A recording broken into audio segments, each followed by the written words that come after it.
কোনো ব্যক্তি যদি এই 5টা বিষয়কে ফলো করে সম্পূর্ণরূপে পালন করে, ওই ব্যক্তি পরিপূর্ণ ইমানদার মুসলমান। আর আংশিক মানলাম না।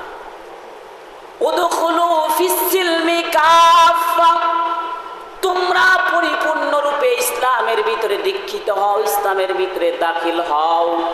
এই 5টা কাজের ভিতরে তোমরা পরিপূর্ণরূপে দাখিল হও, প্রবেশ করো।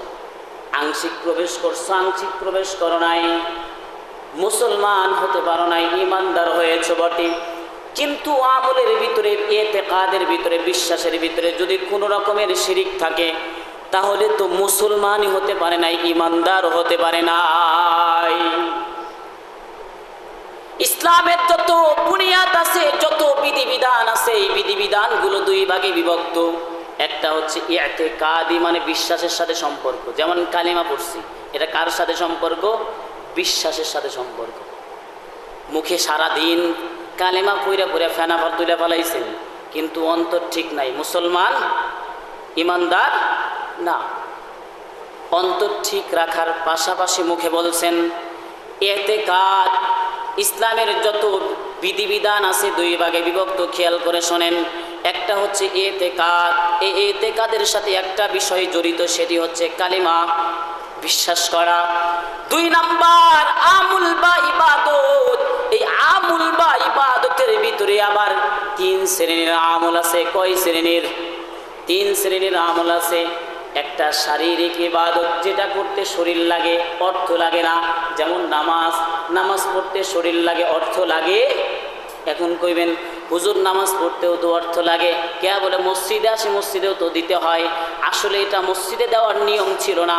মসজিদে দেওয়ার নিয়ম আমাদের দেশের গভর্নমেন্ট, সরকার যেহেতু মসজিদগুলো সরকারিভাবে পরিচালনা করে না, জনগণের ট্যাক্সের টাকায়, জনগণের বিভিন্ন খাদের টাকা দিয়ে যেহেতু মসজিদের ইমামদের বেতনের ব্যবস্থা করে না, হাদিয়ার ব্যবস্থা করে না, এই জন্য এক পর্যায়ে জনগণ তারা মিলে একটা সম্মানের ব্যবস্থা করে।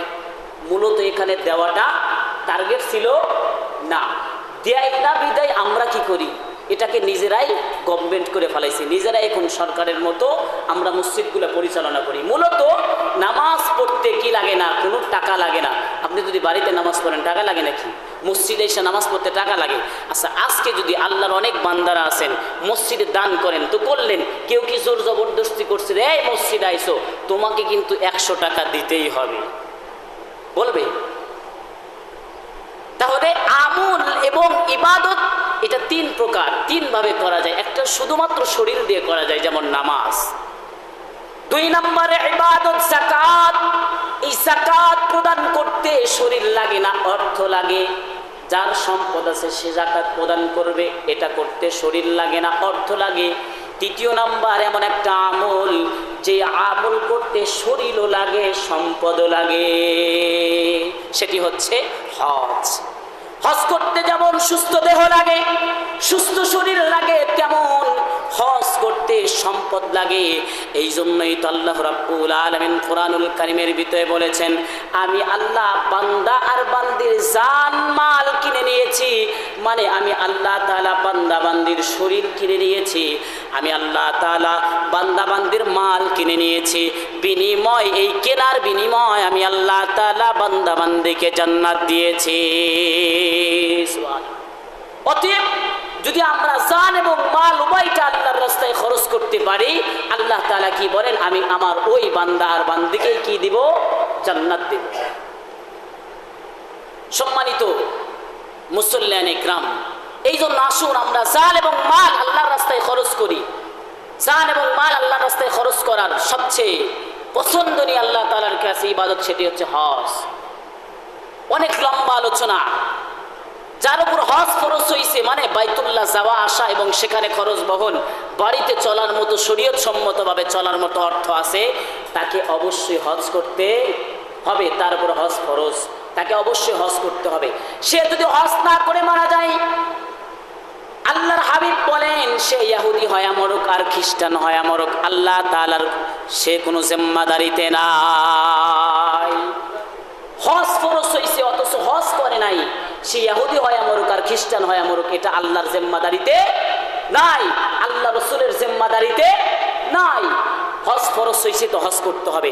নামাজ এমন একটা ইবাদত, ফজরের নামাজ যদি ফজরের টাইমে না পড়তে পারেন এখন পড়তে পারবেন, জুমা যদি এখন না পড়তে পারেন একটু পরে জোহর পড়তে পারবেন, আসরের নামাজ সময় মতো পড়তে পারেন নাই আর এক সময়ে পড়তে পারবেন, মাগরিব পড়তে পারেন নাই আর এক সময়ে পড়তে পারবেন। কিন্তু হজ এমন একটা বিধান যেটা একবার ফরজ হইলে এই নির্দিষ্ট সময় ছাড়া আর সারা বছর করার মতো কোনো সুযোগ নাই। এরপরে আল্লাহ রসুল বলেন তোমরা হজ করার ক্ষেত্রে তাড়াতাড়ি করো, দ্রুত হজ করো, কারণ কখন তোমাদের কোন পরিস্থিতির সম্মুখীন তোমরা হয়ে যাও। এমনও আজকে তুমি সুস্থ আছো, টাকা আছে, হজ করতেছো না, কিন্তু সামনে গিয়ে দুর্বল হয়ে পড়ছো, আর যাইতে পারতেছো না, অথবা গরিব হয়ে পড়ছো। কিন্তু যে বিধান, হজের যে বিধানটা একবার কোনো ব্যক্তির উপর ফরজ হইছে, এটা গরিব হইলেও দূর হবে না, এটা অসুস্থ হইলেও জিম্মা থেকে সাকেত হবে না। এই অবস্থায় যদি মারা যায় তাহলে সে ইহুদি হয়ে মরুক অথবা খ্রিস্টান হয়ে মরুক, আল্লাহ রসুলের কোনো জিম্মাদারি নাই।